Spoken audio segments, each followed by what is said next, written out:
Good morning, class. I am Mrs. Goosey. Good morning, Mrs. Goosey. Today we will be learning about fossils. By a show of hands, who knows about fossils? Okay, well that's a start. What is a fossil, Oscar?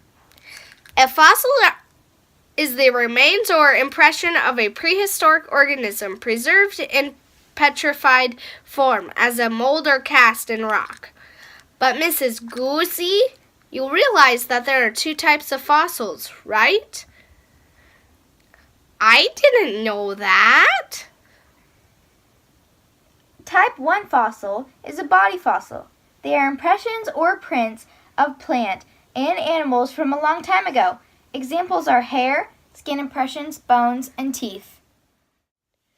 I am very impressed that you know that. Now, does anyone know the definition of a type 2 fossil? Go ahead. Type 2 fossil is something that was made by an animal while it was living that over time hardened into stone. Also known as a trace fossil. Is poop a trace fossil? Yes, actually, a trace fossil could also be something like footprints. Do you guys know how many ways fossils can form? Yes, there are 6 different ways. Fossils can be formed by permeabilization, carbonization, freezing, drying, asphalt and tar, and amber. Permeabilization happens when an animal dies. Its skeleton rests on the floor of the sea, and it is then turned into sediment. After a long period of time, the sediment thickens and turns into stone. Then, the skeleton dissolves and a mold begins to form. Minerals then crystallize inside the mold and a cast is formed. Whoa. Yeah, fascinating, huh? Lastly, the fossil is exposed on or below the Earth's surface to be found. Awesome job of explaining. Now, can someone tell me about carbonization? Carbonization happens when an animal or plant, like some soft body parts of a fish, reptile, marine invertebrate, and plant leaves, decompose and leave behind carbon. This carbon then creates an impression in a rock outlining a fossil. Very well. Now, does anyone know another way a fossil can form? Oscar, do you know? Yes, freezing is the best means of preservation of ancient materials. It happens very rarely. Animals have been found with flesh, hair, and even food in their stomach. But for this to happen, an animal must be frozen. There have been great finds of frozen animals like mammoths and woolly rhinoceros. Very great! Some fossils, when it's so hot, they dry out. It's called drying. No, duh. Okay, please explain. Mummified bodies of animals, including humans, have been dried out, and soft tissue, including skin organs, are preserved for thousands of years, if they haven't been completely dried out. Miss Goose, I have to go. May I please be excused? Yes, you may. Great job today. Thank you. Now, the next way a fossil can be formed is getting stuck in tar or asphalt. Does anyone know about fossils getting caught in tar or asphalt? I do. Oh my! I forgot that you knew all about fossils too. Go right ahead. The La Brea tar pits are famous for their 10 to 40,000-year-old fossils they have found and are finding in the pits, such as bones, teeth, shells, exoskeletons, insects, some plant seeds, and many saber-toothed cats have been found.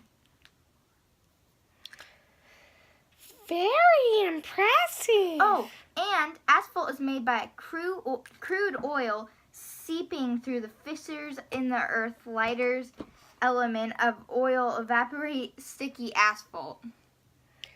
Lastly, can someone tell me how fossils are made by amber? Welcome, Ellie. You're a little late, but we are just having a class discussion about fossils. Ellie, can you tell us anything about amber forming fossils?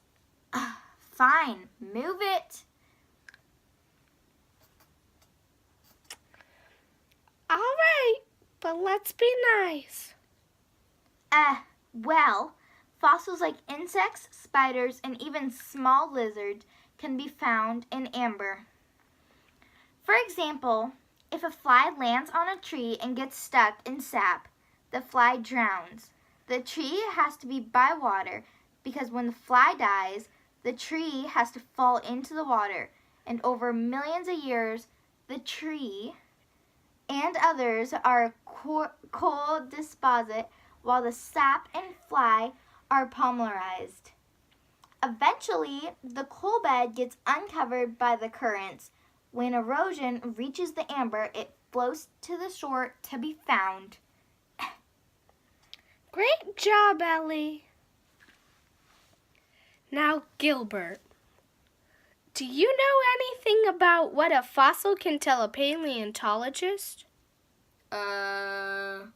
Maybe. Well, let's give it a try. Oh, I know people have been finding fossils in rocks for thousands of years, and there are lots of different types of fossils. That's all I know. These fossils help paleontologists to know where they have lived to help find out about ancient environments. Fossils can tell us about different plants and animals related. And I also know microscopic animals have dated all the way back to as early as 3,700 to 3,800 years old. Okay. Now, who knows how thinking has changed over time about fossils? Ooh, me, please. Oh, all right, Oscar. But you have to calm down. Sorry, I just love fossils. Anyways, people did not know that fossils of plants and animals were ancestors of today's plants and animals. They used to think that fossils were dragons, giants, and even great horned serpents when they would find dinosaur fossil bones. This is how myths and stories came to be.